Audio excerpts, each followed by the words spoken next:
it's only been in the last 2 years where I've all of a sudden been able to work with other people. As we were working through it, the very last day together, she said to me, "Do you know why I love you?" No.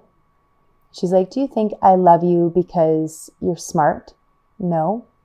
She's like, "Do you think I love you because you're funny?" And I'm like, I think it helps. She's like, "Do you think I love you because you're beautiful?" And I'm like, "No." And she's like, she went through a bunch more questions. She said, "I don't love you for any of those things. I love you because you exist." And I cried because I'd never been told that before. And my husband got home that day. He was pissed.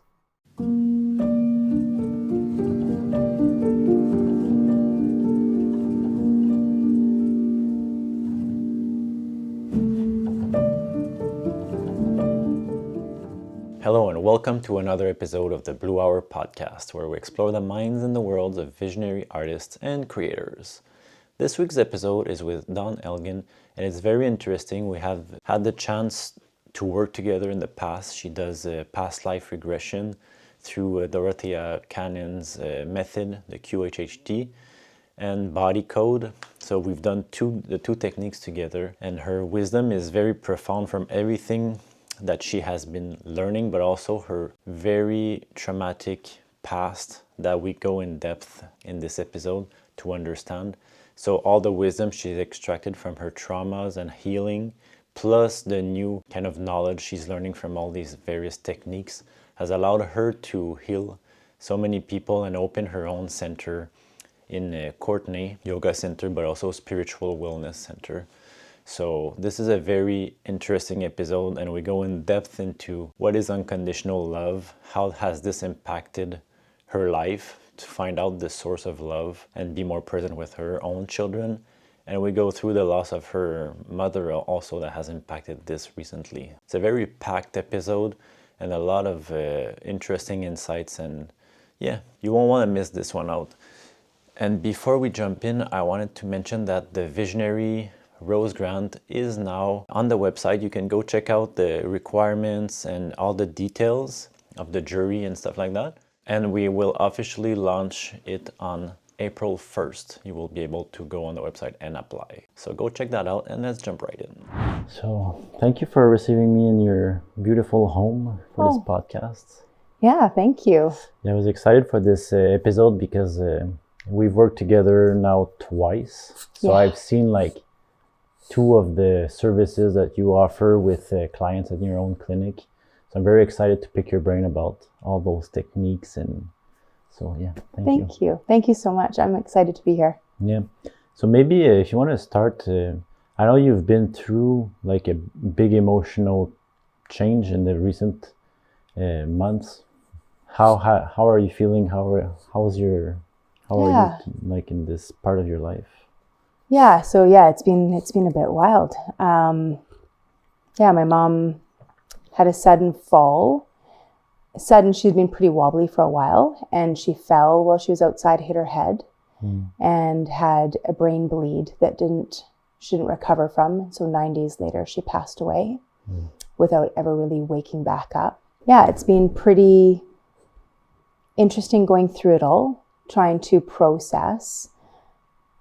You and I've talked about it a bit before. I always share kind of my life with people fairly openly. You know, my mom was she was in many ways with people, she was a beautiful soul. She worked with, homeless people and food banks. She was well loved and regarded within her church community. She loved her family.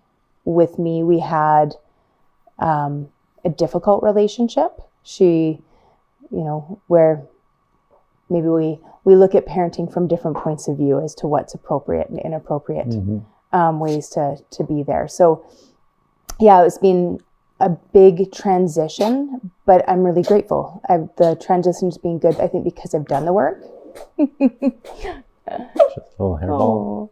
Yeah, so it's been interesting transitioning through such a big piece.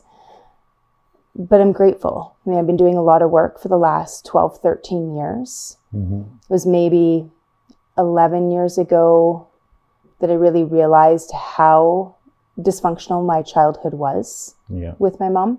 And so really trying to maneuver through that. But it's been good. I was able to sit with her through those 9 days with a lot of respect, no resentment, no anger, just a lot of love for her, and be able to help her make that transition with compassion and grace, which I'm really grateful for, because I was worried about how I would handle when it was time for her to go because of I guess traumas.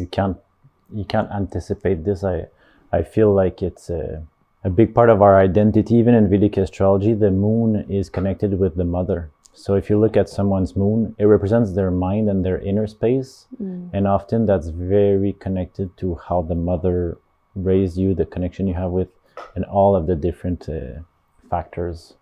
So that's why I was curious, like a big piece of you has passed. Yeah. So what are the big shifts you notice in yourself and how you view the world? And I would say the biggest shifts right now, it's been good. It's been a lot of processing. I would say my biggest shifts right now are my ability to understand other people's grieving cycles, understand the depths and complexities of us. I honestly didn't expect myself to grieve as much as I did. Okay. I didn't expect as many tears, which I'm grateful for, that I was able to be in that place and feel that level of sadness. Not just for myself, but for both of us, for our life. And I think that really kind of cracked me open to be able to see that for other people as well, so that when they're moving through complexities of grief, not just for death, but I think for any major transition. I've been through some pretty big transitions in my life. And so to be able to help people, guide through that, not just clients, but I just mean like friends, family, loved ones. So in a way, it kind of made you more sensitive or like more empathetic to certain perhaps shadows that before you were unaware because the grief was still within you and now it's out of you. So it's kind of a cleanse of the heart in a way. Absolutely. Allowing you to perceive people and all the programs behind the scene that usually are hidden, you can perceive, because you are also rising Scorpio in Vedic astrology, and that is a big trait. Your moon is in Scorpio.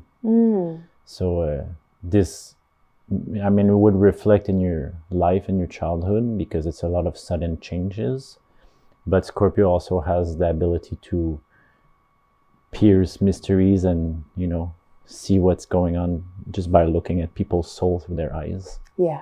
And I feel like that's a big part of the work you do with clients. Like recently, we had a session together.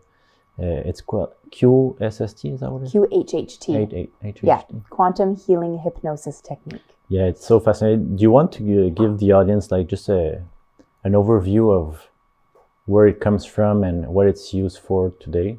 Yeah. So it comes from Dolores Cannon. She began doing hypnosis work, I believe it was in the 70s, and stumbled across past life work. I think one of her clients or her husband's clients had asked to see if they could go into a past life. And back then that really went against the church. Her husband was military, and there's a lot of backlash for going into, previous, what I think of as a previous chapter of our soul's life. But in there, she really started to delve into what are the messages? What do we need to learn? What do we bring through lifetime after lifetime?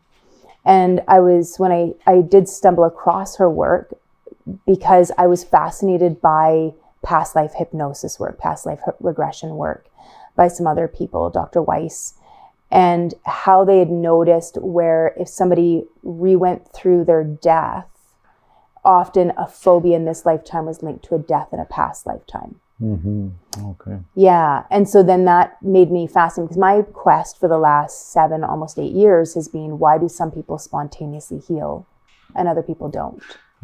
So that's really what has kind of taken me through all of the different types of work that I do, is that answer. Did you figure it out? Did the past life, you're studying the past lives and the mechanisms of the past life help you understand this? For some people, I think it does. It helped me understand why we carry through certain stories, certain reoccurrences that we need to process and finish if we don't finish it in the last lifetime, if we can't let it go.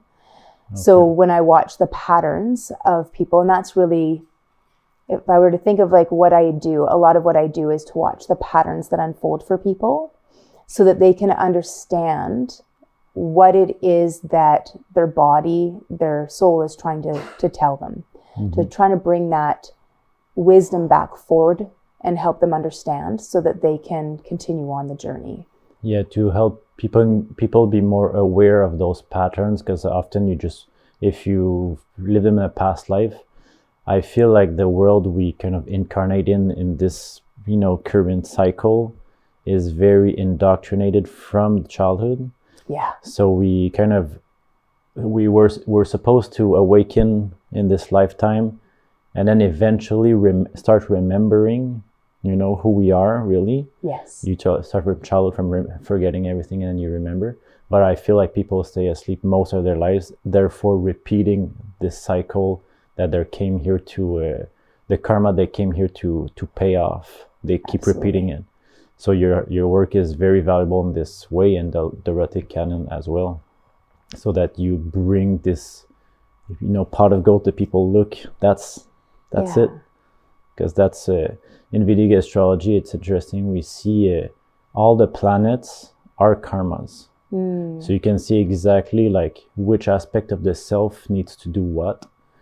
If you have an exalted planet, perhaps good deeds in past life, so this aspect is resolved. You have gone through all the degrees of that karma or that planet, and you've integrated it in your soul. Okay. Therefore, you don't need to come and relive the harsh lessons of Saturn. But perhaps if all of your planets are debilitated, well, you're a new soul and you came here, because we don't learn when everything's easy, right? No. Then we just become comfortable and we forget everything. When there's challenges, then and you would know, because Scorpio is all about, like, if Scorpio would be a collective energy, it would be the energy that pushes everyone off the cliff so that they experience something and they live. Yeah, that makes a lot of sense to me, because when I think of us coming down, often I think of it as like Earth School. Right. And so, yeah, when if we've already, gone through the master class of forgiveness, that might not be a place that we need to go into. There we go. We'll take one each. One per each. Yes. So I think that makes a lot of sense to me, and to think of it from that point of view. And I think it's so beautiful how we get this information from all these different angles. Mm-hmm. And when we can understand that there's information that's trying to get through to us, and it's all beautiful. Yeah. And it's kind of like, I think of Wayne Dyer, and he said, universe, one song. Universe, one song.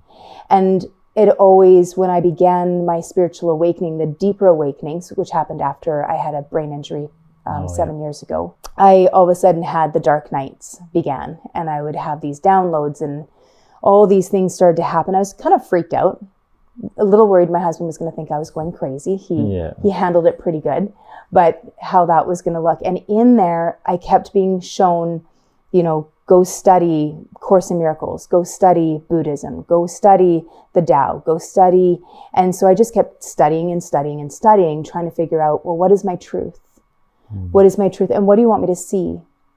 And it was through the studies that one day I was reading some work, and I said to my husband, oh, it's not supposed to be he or she, God or goddess. Mm-hmm.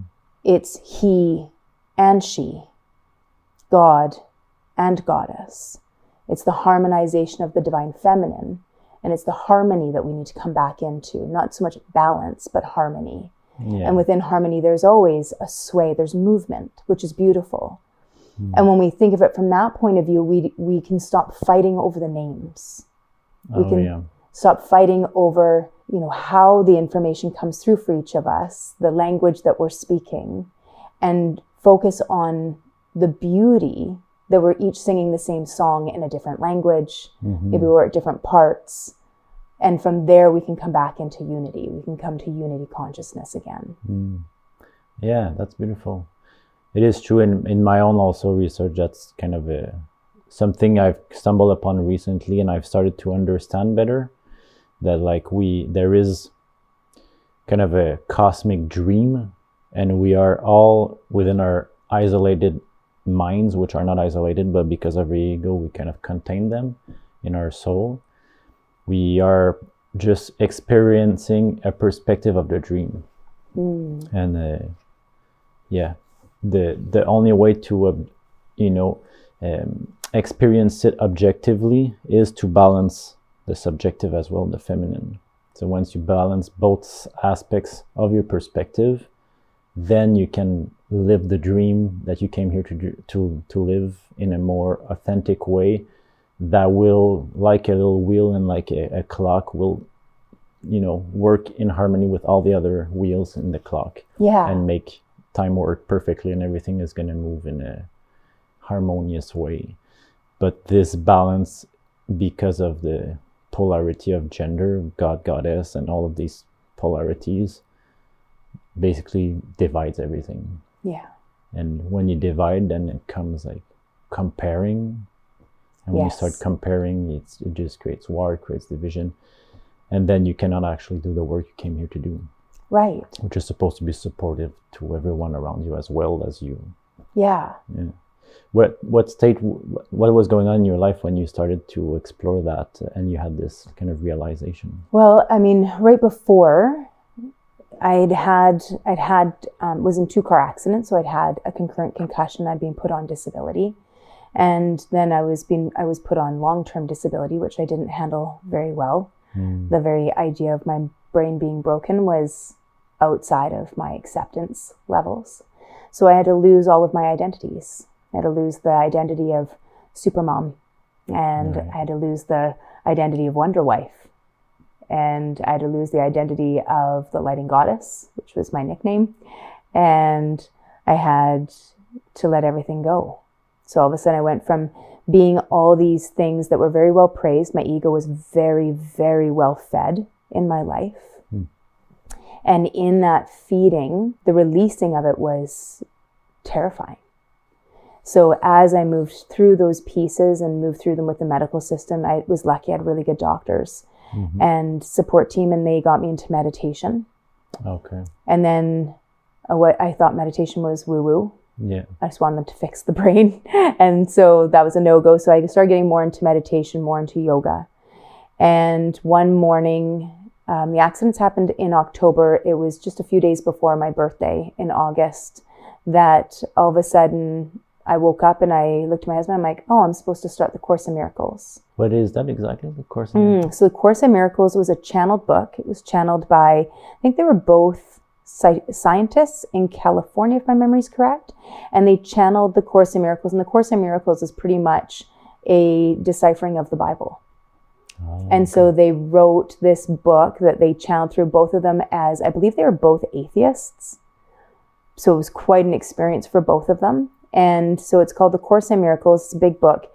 And there's The Course in Miracles. And then from that, there's 365 days of lessons. And so you can do one lesson a day. And then there's a teacher's manual that you can do as well. So I studied The Course in Miracles. I did the 365 lessons. Took about 14 months to do them. Some days I would keep that lesson for a few days to let it absorb. And then I ran through the teacher's manual a couple of times. And they're all snugglers. And and it's really a course in how miracles work. What does co-creation look like? And so it was interesting for me. I was kicked out of the church at 15 years old. I was asked to leave. I was specifically told one bad apple spoils the bunch. So I'd gone through all of the christenings and everything that happened later as well in the Anglican church, and then asked to leave. And at that point, I wouldn't say I turned away, but I had a lot of questions that I just didn't feel were being answered what I felt was an appropriate way. Then when I was 18, I married my first husband, and in that he turned out to be a sociopath. So at 20, my divorce was granted on the grounds of physical, mental, emotional, and sexual cruelty. And I'd lost 5 pregnancies. And by that point, I thought if there was a God, then he either didn't like me or he'd forgotten about me. I had tried to commit suicide several times. And it wouldn't be until later on that I would look back at that time and understand every miracle that had to happen for me to get out. Okay. And how I had to be in co-creation of that to accept the exit. And so in even the exiting of that situation, how beautifully divine it was. And so in the Course in Miracles, it really starts to break everything down, that everything's a miracle. The table's not a table. The table was a tree, and it's the person that cut it down, and it's the person that milled it, and the man that created it, and the person that painted it. That table is unity consciousness. And so that is the Course in Miracles, really is breaking down that everything you see is not what you think it is. Okay.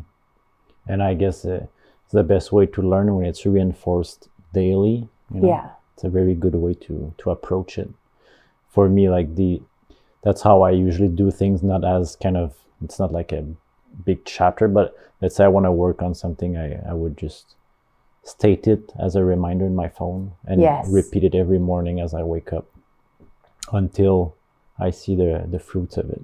Yeah. But I can imagine if, let's say I would program this statement that evolves for 365 days, and every day it's a little nuance of that.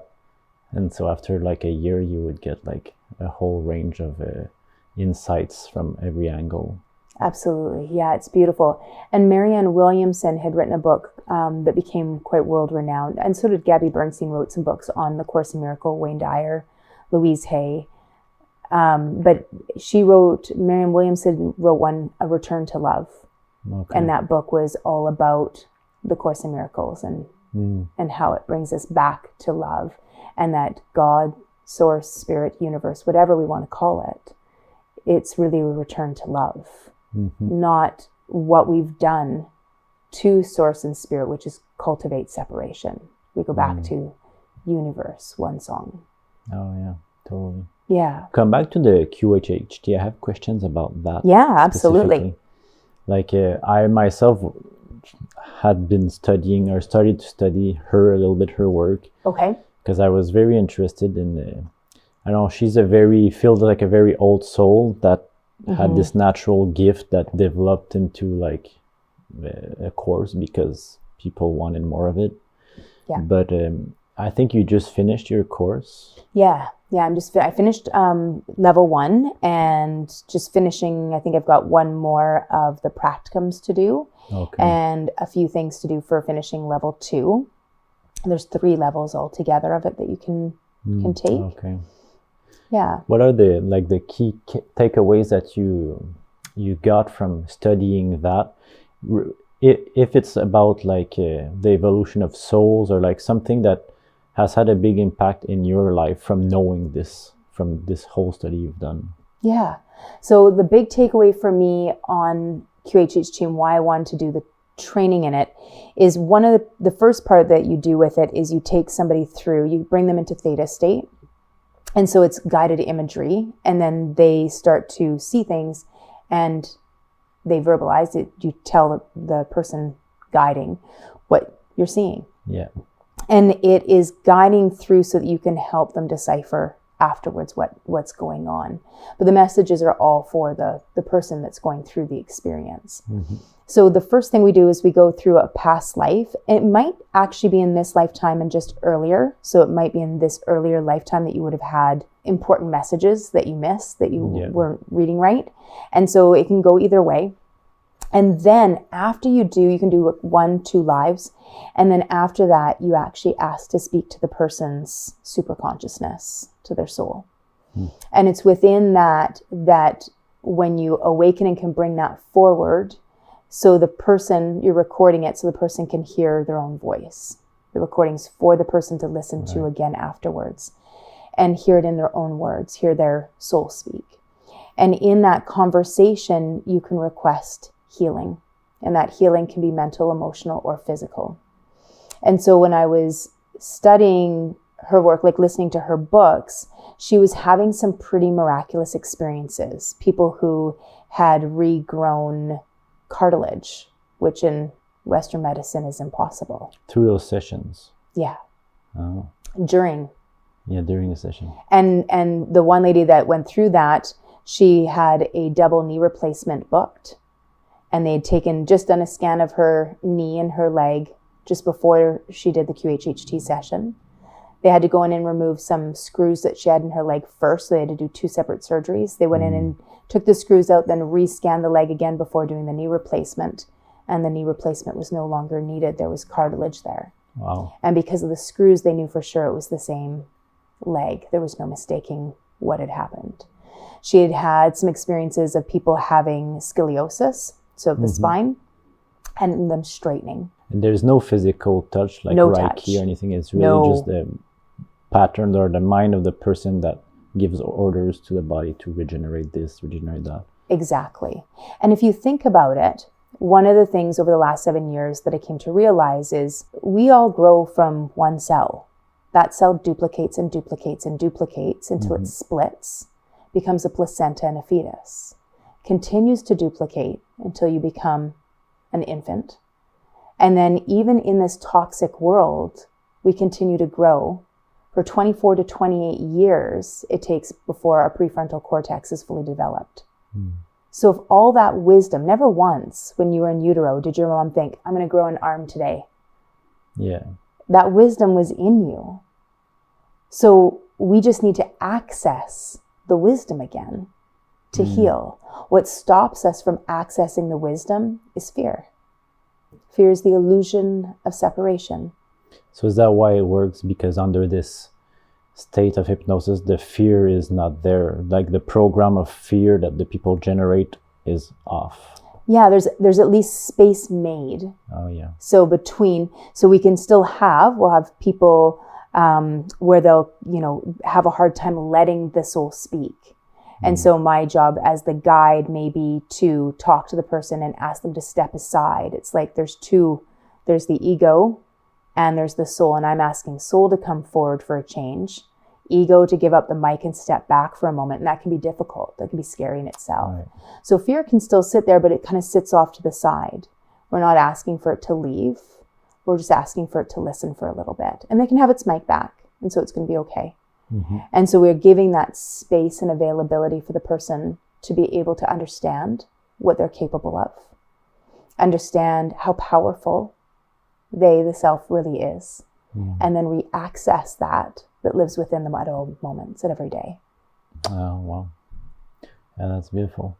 So you would say that the biggest, I guess, thing that you took from it is just the fact that you can actually literally heal your body. And I'm guessing that if you go even further, you don't really need to be under hypnosis. And that like, if you do, if I go to see you and I regenerate my cells and regenerate a bone or like a cartilage in my body, I'll go out of this session empowered that it's possible. And this can create such a powerful life-changing experience for the rest of your life, knowing that you can do that on yourself. Yeah. That you are the master of your body, and that your mind can basically heal itself. Yeah, you're giving hope. Yeah. And hope is really the one thing that changes everything in us.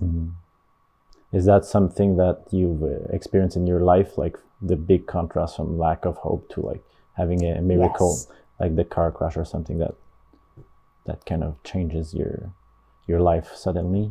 Absolutely. Yeah. There's been many times in my life where I would say I came close to full hopelessness. I think you have to be there to come close to suicide.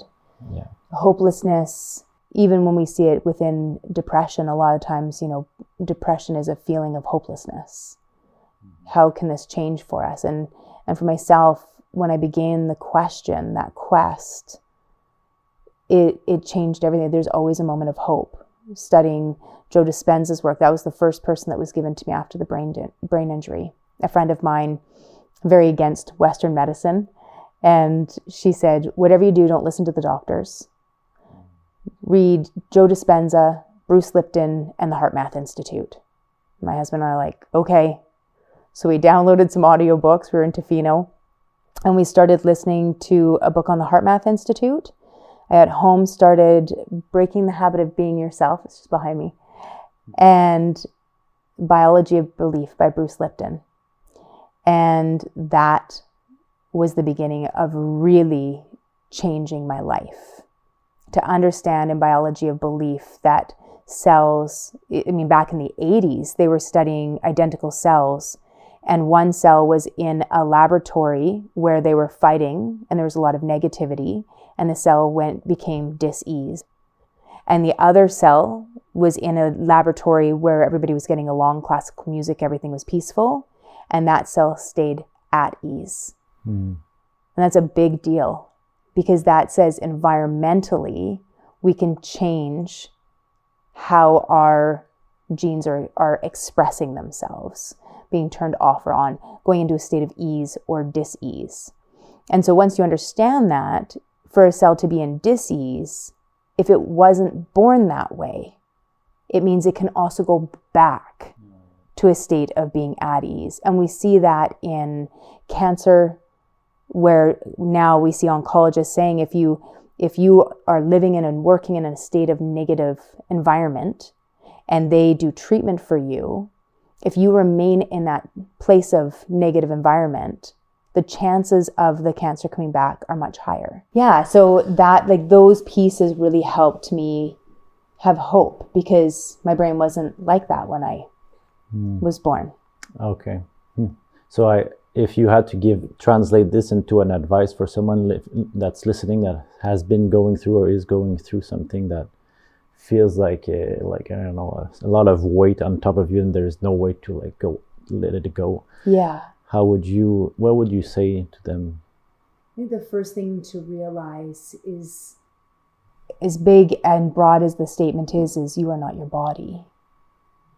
Yes, there's a lot of weight, but the weight is there because we are stuck in the illusion that we're a human. And we're not. We're a spirit having a human experience. And you're so powerful. So incredibly powerful. And we are tapped into such a small percentage of it. And every single one of us has the birthright to tap into 100% of that. Not some of us, but every single one of us. And I think once we understand, if you are here, if you are born, then you are deserving of unconditional love. You have absolute divine power within you, always. Yeah, and I think also, like, your son is in Cancer, so like this sort of motherly love, which often is correlated to unconditional love, comes perhaps naturally, especially because you have your own children now, so you tap into that energy. But if you've not experienced unconditional love, there's kind of a switch to be made in your mind that the unconditional love does not actually come from other people, but is reflected of your own love when you receive it. Yeah. Therefore, that switch that if someone gives it to you, it's on, but for some people, it's always off. But you can switch it on without having it externalized in a way. Absolutely. I did not grow up with unconditional love. I probably had some level of that experience when I was young with like my aunt. It wasn't until actually we were building this house. I was working with a coach. I was so intellectually in my head that I couldn't get into my heart. I didn't know what it felt like to be in my heart. I'd had such a huge heart wall that I had been nicknamed the Ice Queen. I had been working on it. I'd cleared it by the time that we moved here, but I actually hired a coach to help me feel and understand what it felt like to be in my heart, because I was so scared to be there. So that's 4 or 5 years ago. That's not that long ago. Oh. So anyways, I was working with this coach who's amazing. Her name's Fiona Black. And she helped me work through that. And we just worked 4 sessions together. She's like, that's what I'm allowed to work with you for. And I'm very rarely allowed to work with coaches. It's only been in the last 2 years where I've all of a sudden been able to work with other people. And as we were working through it, the very last day together, she said to me, do you know why I love you? No. She's like, do you think I love you because you're smart? No. She's like, do you think I love you because you're funny? And I'm like, I think it helps. She's like, do you think I love you because you're beautiful? And I'm like, no. And she's like, she went through a bunch more questions. She said, I don't love you for any of those things. I love you because you exist. And I cried because I'd never been told that before.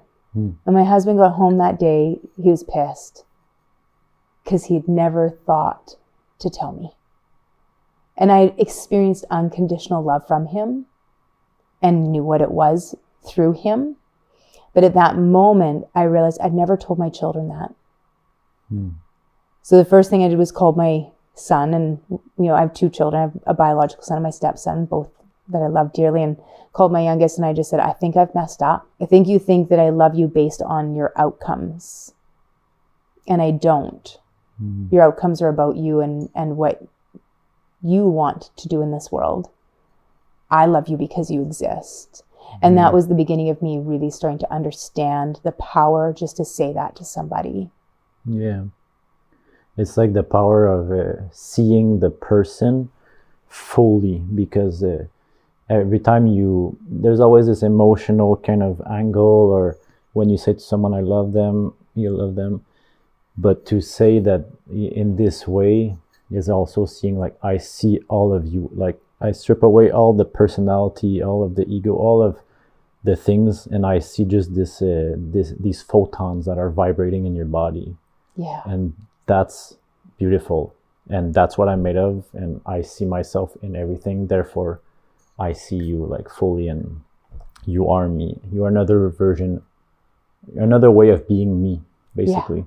And that's so liberating also for you to see things like that. And then for the person to be seen in this way can be so powerful.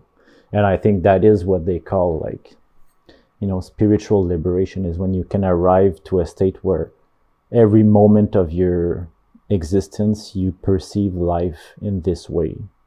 Because often, like, you tap in and out of this kind of love, but remaining on a steady course of this type of love is what I would call enlightenment. Right. Because you are basically there's not 1 second where you forget the source of light coming through you, shining on the other lights around you. So it is that's why I think doing the spiritual work is very selfless. But and it takes so much work. Yeah. But once you reach to this level of enlightenment, I think there is many enlightenments, but of this type of enlightenment, I think that's when you understand why you do it, because you will not just light the people that you meet, but it goes on like kilometers away. You will be influencing the collective psyches of people around you. Absolutely. Through this powerful, like, rays of invisible light coming through you. Yeah.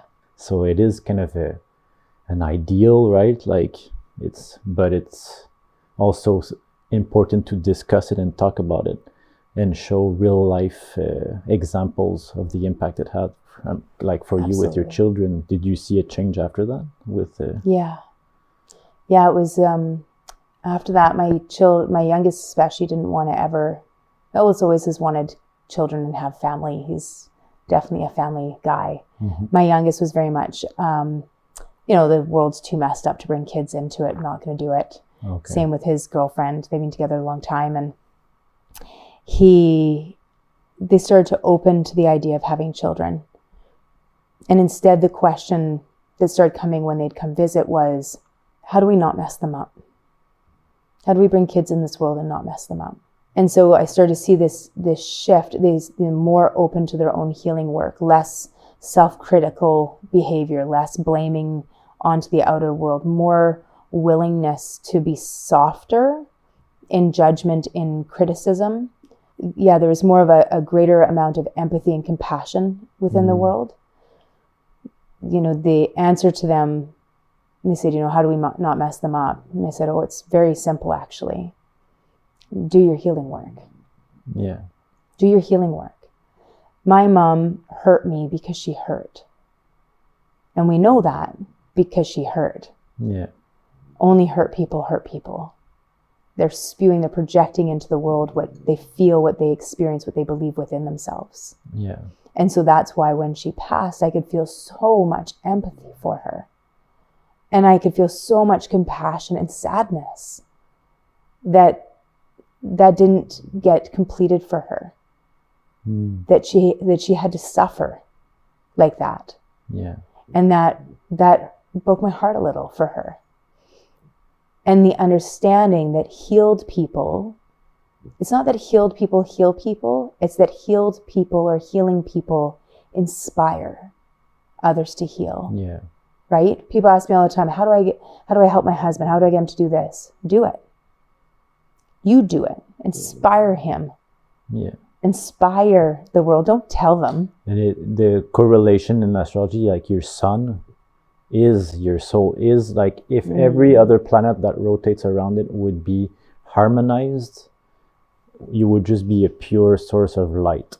Yeah. And you don't have to do anything. The light doesn't have to tell people what to do. It just provides all the nutrients and the abundance so that we can, you know, grow fruit. And so that's it. That's the work. You have to connect with that soul you, that part of you that emits light and that doesn't just receive it. Yeah. And once you do that, everything harmonizes naturally, because the sun is the thing that has the most gravitational pull, and naturally everything once you tap into it, everything starts gravitating around it. Yeah. You just have to remember who's in control. Is it your Martian energy because you have repressed anger and you're angry about everything? Is it your Venus, which can bring to like overindulgences and lust and all these things? Which planet is taking control of your life? And it fluctuates. But if you can remain to that heart-centered sun, that is your direct connection to all your past life and your through your soul, well, then you become just a vessel for love, and everything you see, everything you speak is like a piece of the puzzle that connects everything else together perfectly. So you don't have to question or doubt anymore. You just know that you're connected and that you just have to be yourself. And by being yourself, you will be empowering the world to be better. The way I came to understand it recently is like, there is this collective dream that we are all incarnated in. And we all come here to experience the dream with senses, because otherwise in that other realm, it's like you're just floating, but you have no senses to actually perceive if the dream or the code that's running is accurate, if it could be improved. You come here, and we all come here as a fraction of God, so that we can experience the dream in physical form with our senses. And because we are a fraction of God, we are also creators. Yeah. So therefore, what they call the great work is bringing that code, testing it out in reality through being ourselves, and changing whatever doesn't work. And when we do change that, what goes on in the collective dream changes as well and embellishes. So if you correct the code here, it'll correct up there and it will influence everyone else. So if everyone is always like a programmer correcting the viruses, or just not even correcting the viruses, but actually improving the code, making it more efficient, making it more impactful for healing, for growth, for soul evolution, then the dream just becomes better and better. And when we incarnate, you incarnate in a better dream. Right. So like that's, I stumbled upon this, and this has become sort of something I'm reflecting a lot about, and like, how are you making the dream better? It's a beautiful way to ask the question. right? It's not just about, often I ask the question, who do you choose to be today? Who do you choose? How will she dress? How will she walk? How will she speak to people? Who do you choose to be? When we're struggling and stuck, think of who you want to be in 5 years. How would they handle this situation? So we start to embody that future version of ourselves. If it feels unobtainable, if it feels like where we're at right now, can't quite do it. But I love the idea of that, where it's not just about you, but in service. Because when we're in service, then we feel we have purpose. Yeah. It doesn't feel selfish. It feels selfless. Yeah, exactly. And it's like when you are selfless, you share everything. You share your pain, you share your hopes, you share your light. And so therefore everything is the responsibility. It's all yours, but it's also not all yours. It's everyone and no one's at the same time. You become just a part of something bigger than you. Therefore your own, when we call suffering, it's often the ego is suffering. Mental thoughts that are ruminating in your mind, or physical pain in your physical body, which is just basically electricity going down your spine up to your brain, interpreting as pain. But when you focus on others, this kind of slowly disintegrates. And I'm sure that there would be some physiological effects where you actually heal. By not reinforcing the pain, by focusing on it. Yes. Yeah. Last thing, before we finish, I think I want to know more about your the other work you did. The first session we did. Yeah. How do you call it? Like body code is the baseline. I call it energy mastery. Okay. Yeah, but body code is the base of that work. Okay. Yeah. And what's the process? Like I went through it, but in your own words, what's the process? Because I think that's what you've been doing for the longest. So that's kind of like your specialty. It is, yeah. It's what I weave through in my coaching, everything I do. So I think if coaching takes you from this moment to where you want to go, that's the purpose of coaching. And body code is a way that we can remove the obstacles that we come across as we're moving on that path. Okay. So what's in our way, body code can release that. So body code is really the code of the body. And so we ask the subconscious mind, what is the obstacles or imbalances that are causing the blocks or interfering with our ability to get where we're trying to go? And those can be physical. So people will come and see me because they have a physical issue. Often we don't deal with things while we suffer mentally and emotionally. We wait until we have a physical ramification of it.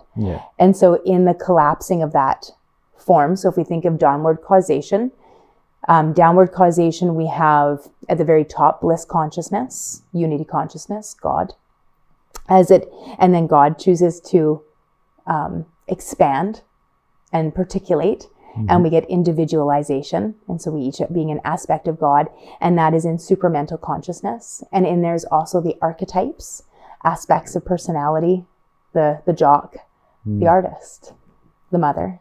Those are all aspects of personality, all archetypes. And monads being the archetypes of emotion. We all agree on what anger is. We all agree on what joy is. So the general concepts. And then as energy keeps getting denser, we get into mental consciousness. And in mental consciousness, we have thought, but we also have beliefs, programs. We have ego, psyche, so electrical energy. And then energy gets even heavier, denser, and we get subtle energy, which includes emotions, so magnetic energy. So we have emotions, we have the subtle body, meridians, chakras, that all be within subtle energy. And now we can feel it even more, right? We can feel somebody's mood when we walk in a room. So we're starting to get denser energy. And then finally, energy collapses or crystallizes, and because it becomes physical form. And we see it in action every single day. Guy cuts you off. You think, what a dick. Then you get mad, and then you flip him the bird. Or you hit your gas or slam your brakes. Mental, emotional, physical experience. Or our heart rate increases, blood pressure rises. We have physical experiences. All that's fine and dandy unless you don't let it process. Right.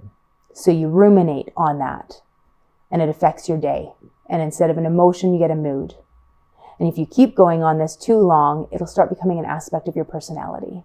And within that energy is embedding or creating a disturbance within your body, whether that's just in your mental body, your emotional body, or if it finally collapses into a physical experience.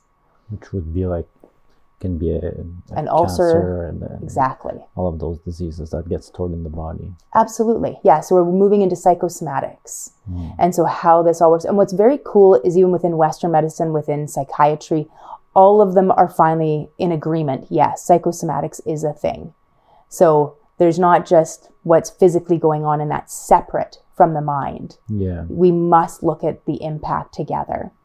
And so body code is a way to ask a question of the subconscious and get answers. So people will do it either muscle testing, and that muscle testing can be on the person that you're working on, or muscle testing on your own body. Because I started doing body code after I had a brain injury and some spinal damage, I didn't trust because I would lose grip in my hand. I would lose strength in my body. And so I didn't use muscle testing as a way to work. I use a pendulum. Oh, okay. Yeah. So that's why I use a pendulum. And it gives the person feedback immediately. I'm not moving my hand. They can see the answer for themselves. And so it gives this immediate feedback. And so when we look at the power of entanglement, when we have that trust being, the bond being created, we have entanglement. And within that entanglement and positive energy, then we can start having this conversation. The pendulum or your subconscious is telling me what to try and tell you, but I'm deciphering for you. So I'm asking the questions. We're getting answers as to what's going on. And so I can say, what is the obstacle or imbalance that is causing, say you're struggling with anxiety, that's causing the anxiety. And it will maybe go to 13 years old. And at 13 years old, you had a trapped emotion, you had an experience, we had anger. And it'll tell us information about that anger. And I'll ask the question, does that resonate for you? You might say yes or no. I'll say, okay, I don't worry about it. If you can't remember, it's not a big deal to me. Well, is there more that we need to know? And then once, not for an emotion, but if there's a different imbalance, then I would say, is there an association? So think like a link in a chain, and we want to pull in the whole anchor out.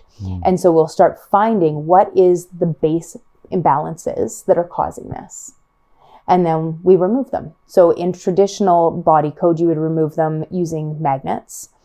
I remove them using breath and using my hands. So usually now I mostly stand at people's heads as they're kind of in a gravity chair, and I'll just stand there, get you to breathe the energy out. I think of myself as like catcher mitts. We just pull and then into the quantum field and then continue to move through until we find what's happening within the body. I find with the breath, it helps the cells rebalance faster. There's less side effects for people. We have less emotional swings, that sort of thing. So I just find the breath, it really starts to anchor our layers back together. So I call it energy mastery because I use body code as my baseline. I've trained with shaman. I've trained in shadow work. I've done shadow work since I was a young child. So that realm is normal to me.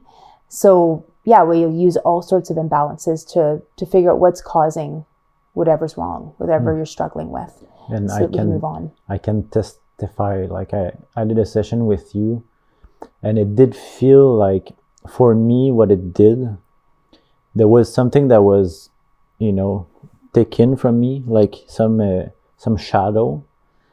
And the consequence of that was that light within me. It felt like it was not far, like remove this layer and underneath was this light. And it just became for me like so overwhelming in that session.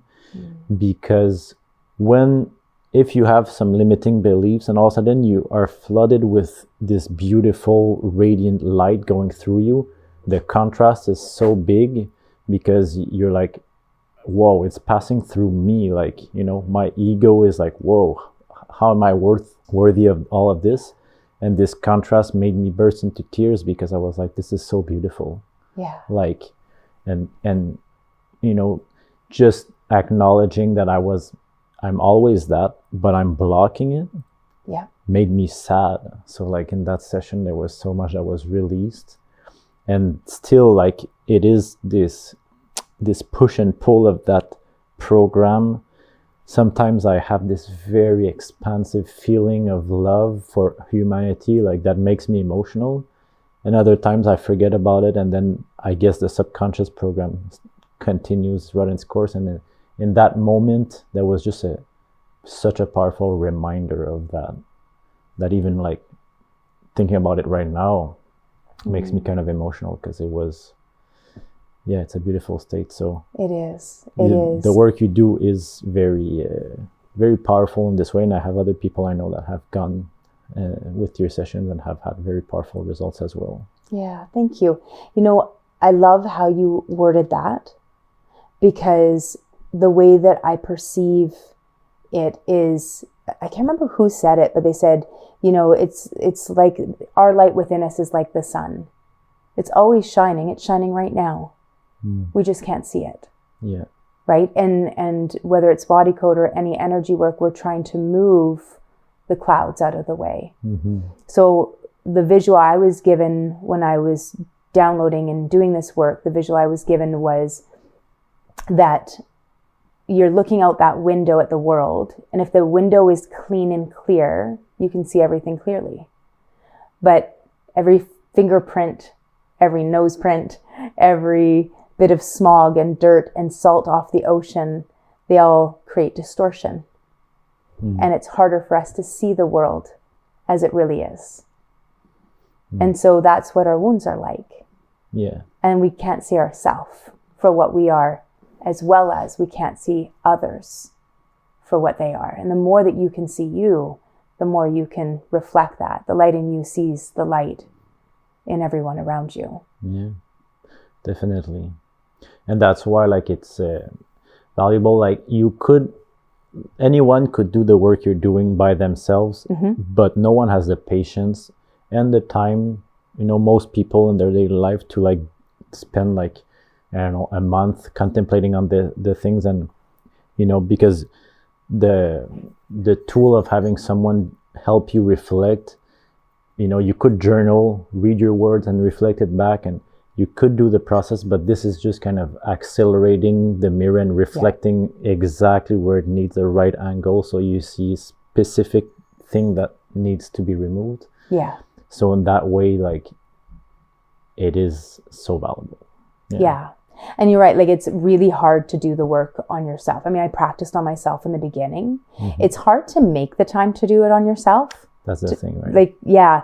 And I mean, I use, you know, I have a shaman that I work with when I've got some deeper shadow work that needs to be worked on. I did a ton of deep shamanic shadow work for about a year every week. I went hardcore at it to excavate while I was learning. But even now, I mean, I use EFT. I use all sorts of people that are beautiful in helping me be more objective, because it is hard to see. We still have our whole story. Yeah. Right? And so it's hard for us to see it. We are in the trees in our life. And so we can't see that forest. Yeah. So it's, and we're tribal. We're tribal. We're meant to be together. We're meant to do these things together. Yeah. And your soul in Cancer is the archetype of the healing mother also. So the work you're doing is a very supportive, with love and support comes healing. And if you have the knowledge to also, you know, practice the techniques and help people with your words understand what's happening, then you fast track the healing for the people. So your soul's work is happening, like you're doing it. That's the beautiful thing. I have to say thank you for sharing so much of the astral work that you do, because you make it so understandable. It can seem like, what do you mean, like Mars is in retrograde? Like, you know, it's so like broad, it can seem sometimes. But when you are taking someone's chart, I mean, the first time you read, I was like, oh, that's a lot of information, you know? But as each time we've encountered and you have like shared and explained something, I'm like, oh, that's so cool. That's so beautiful. Just the way that you explain and share that information is really powerful. So and I think that's part of my soul's work. My sun in Pisces is kind of understanding consciousness. And for me, the best way, it's like the archetype of the ocean, you know. How do you study the ocean? Well, because it's reflective, you study what's above it. And it's all those planets rotating and having these forces on the collective consciousness, which is the ocean. So for me, studying the stars is studying human consciousness. And the more I study it, the more I understand myself, which is consciousness. And like we were saying at the beginning, helps me also understand all the little nuances that make us human, which often it's hard without this to see them, all the moving parts and how they all influence each other in different ratios. Seeing it all at once can be overwhelming, and it's a science that can be studied forever. Like you can never, unless you have the consciousness of Mars, the consciousness of Saturn, and you can tap directly in these consciousness, you can never, or the consciousness of God, which is the sun that is connected to God. Well, you can only get glimpses of these intelligences. So it's a way to expand your own localized intelligence by tapping into these bigger intelligences. And I see intelligences almost like potential connections. You know, your brain has a potential connection it can do, and has pre-made patterns and that from your experiences. But the cosmos is not limited by this. Every planet has all these connections always on. So when you tap in these intelligences, that's your superconscious in a way. Yeah. And the only way to not get overwhelmed by this is to tap into your heart, which is the sun, which connects all of them together and synthesizes them into a frequency that you can absorb and then bring towards. So yeah, I'm very passionate about it. That's why I'm doing it, and it translates in my art because even the painting I'm doing now is I noticed that I'm doing it exactly in the transit of Saturn and Neptune. And then I look at my painting, it's pillars, it's very Saturnian, and it's in the way it's designed, and it's underwater, the deep ocean. It's Neptunian, transformation, revolution. So it's like through the paintings, I'm also tapping into these bigger collective changes that are going, and I'm just translating them into a symbol. The painting becomes a symbol that encompasses a lot of energy. But I started to meditate because I'm almost finished it. And you meditate on that space, and it's kind of a transitory space that it's a very interesting place. That's in between, there's the physical world above where the light is piercing through the water. Then you enter the water, which is kind of like consciousness itself, like the subconscious. So you're still aware, but not fully aware. You're just kind of floating there. And then if you go even deeper in the second layers, you enter the oil.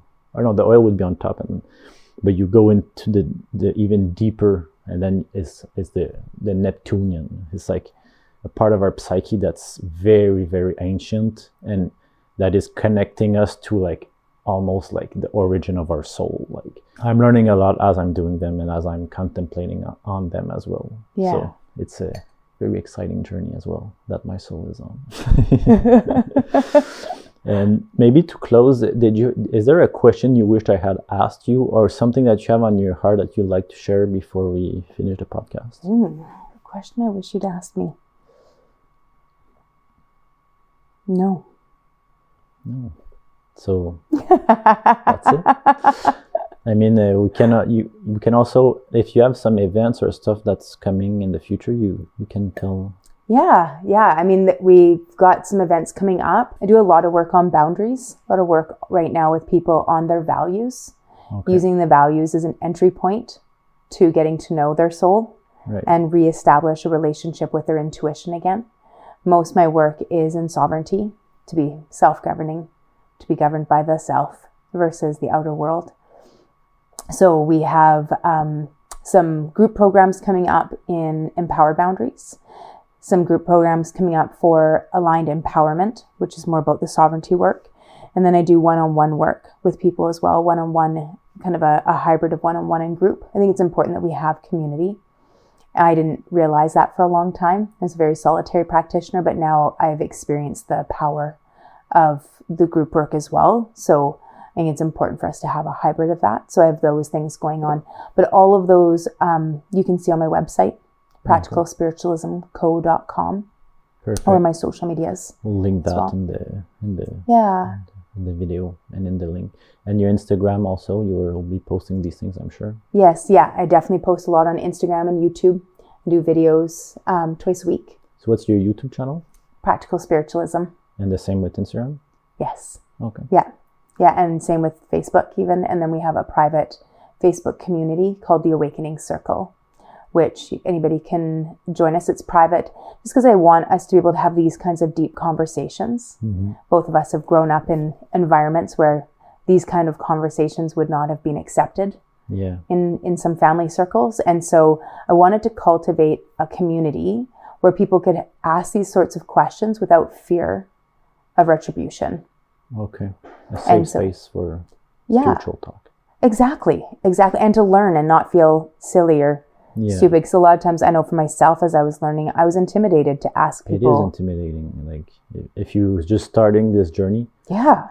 But the good thing is if you're starting it and you have the pull, it's because you're just recognizing it. So probably you're just picking it up from a past life. So you'll have to learn them. But every time you'll have a new, bit of information, you'll absorb it like very quickly. Yeah. That's what I think. That's certainly been my experience. Yeah. If we don't let our doubts get in the way, exactly, it can be actually quite rapid. Yeah. All right. Well, thank you so much for this conversation. I think there's so much. We've touched on a lot of things, but I think it's very practical, like the name of your business. So I think there will be a lot of takeaways for the people watching it. So thank you so much. No, thank you so much. I really appreciate it. Yeah, you're welcome. Thank you guys for watching. I hope this was enjoyable. If you did enjoy it, please take the time to like, subscribe, and even share with a friend. Go support Dawn. Her website is going to be in the description below. And I'll put the link also for the Visionary Art Grant where you can go, as of now, go check out the information about it and the different prizes, and the official date for receiving subscriptions and applications will be April 1st. So keep an eye on that. And until the next new moon, sending you lots of love and light.